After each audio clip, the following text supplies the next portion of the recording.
Coming up, a sonic boom rattles the U.S. Capitol as fighter jets chase off a plane flying over Washington, D.C., ending in a deadly crash. And a new grant announced today looks to make railroad crossings safer in the U.S. The rundown starts now.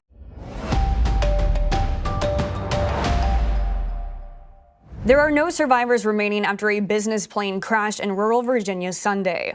Before the crash, the unresponsive plane flew over Washington, D.C., forcing the military to scramble a fighter jet that could be heard across the D.C. area.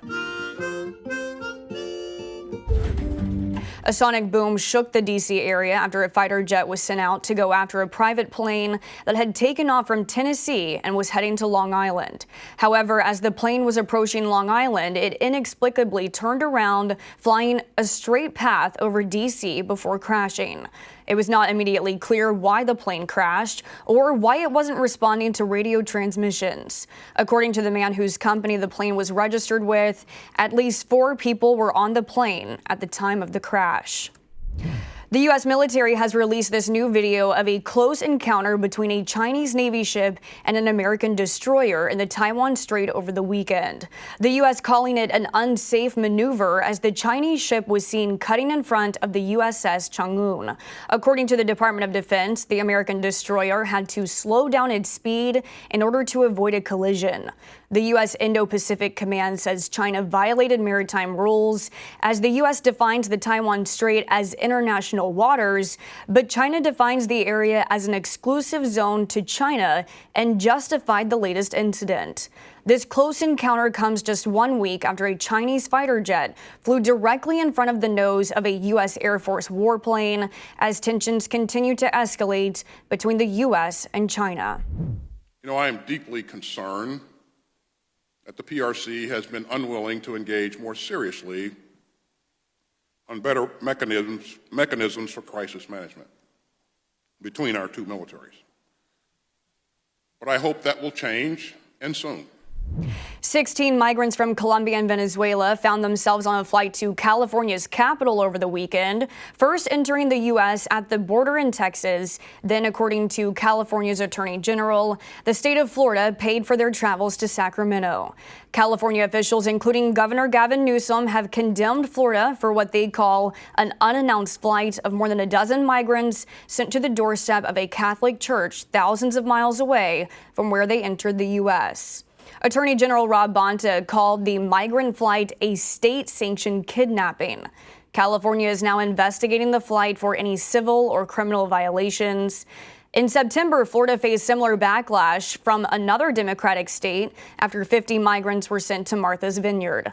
Last month, Florida Governor Ron DeSantis signed a bill into law allotting $12 million in state funds for what's called the Unauthorized Alien Transport Program.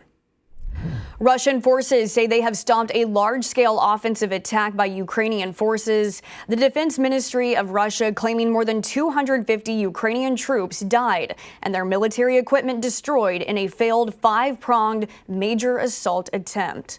Russia says along with the hundreds of deaths, 16 tanks and dozens of combat armored vehicles on Ukraine's side were destroyed. The attack taking place in the Donetsk region of Russia. This hasn't yet been confirmed by Ukrainian officials, but the reports have some questioning whether the long-anticipated counter-offensive by Ukraine has begun. So the key point is this offensive has to show some battlefield success. It has to show that Ukraine, suitably supported, can defeat the Russians on the battlefield. Battlefield success has to be enough to show hope and prospect to bind in further strategic support. Over the weekend, 2 passenger trains collided in India, killing 275 people, the country's deadliest train crash in decades. One passenger train initially hit a freight train, derailing into an oncoming passenger train that was traveling in the opposite direction on parallel tracks. Of the hundreds of bodies, only 45 have been identified as distraught families wait for their loved ones' remains.